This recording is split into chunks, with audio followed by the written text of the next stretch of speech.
بسم اللہ الرحمن الرحیم۔ السلام علیکم دوستو ایرج سٹار ٹی وی پر آپ سبھی کو خوش آمدید۔ آزاد کشمیر بھر کی خبروں کے ساتھ میں آپ کا میزبان شکیل آپ کی خدمت میں حاضر۔ دوستو ہماری حوصلہ افزائی کے لیے ویڈیو کو لائک کر دیجیے گا اور اسی طرح کی خبروں سے باخبر رہنے کے لیے ہمارے اس چینل کو سبسکرائب کر لیجیے گا۔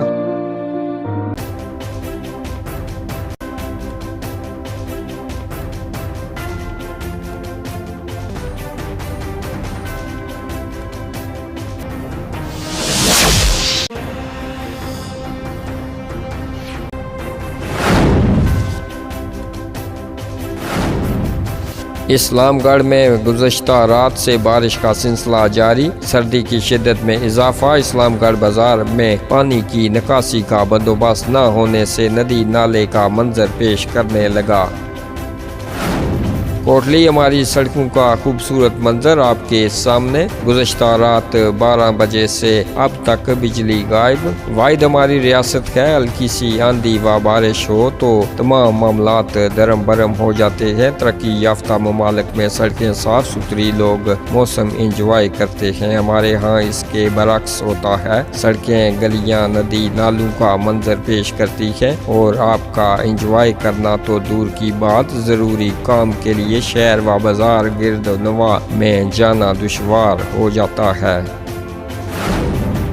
ہٹیاں بالا کے نوائی علاقے نیلی میں کار حادثے کا شکار۔ حادثے میں ارسلان نام کا نوجوان جاں بحق جبکہ باقی 2 دوست بھی زخمی۔ حادثے کی اطلاع ملتے ہی ریسکیو 1122 جہلم ویلی کی ایمبولینس موقع پر پہنچ گئی۔ جہلم ویلی ایک ڈیڈ باڈی اور 2 زخمیوں کو DHQ اسپتال ہٹیاں بالا منتقل کر دیا گیا۔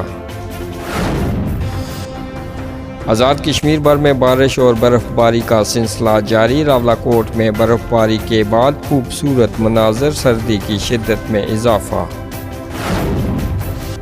کھوئیرٹا بارش کے باعث کھوئیرٹا گریڈ اسٹیشن پر فنی خرابی کی وجہ سے بجلی کا طویل بریک ڈاؤن۔ دربار سیری لائن کا مین پول بھی گر گیا۔ محکمہ برقیات کے ذرائع کے مطابق بجلی کی بحالی رات گئے متوقع۔ گریڈ اسٹیشن سے فالٹ کو دور کرنے کے لیے اسلام آباد سے روانہ ہونے والی ٹیم کچھ دیر کے بعد کھوئیرٹا پہنچنے کا امکان۔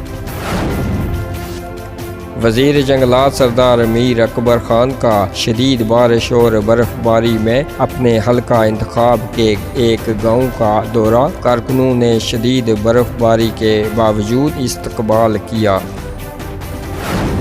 پرگلی بارش کے باعث سلائیڈنگ میرپور جانے والا راستہ مکمل بند۔ سلائیڈنگ کی وجہ سے چڑوئی سمانی کھوئیرٹا سے میرپور آنے جانے والے مسافر متبادل راستہ استعمال کریں۔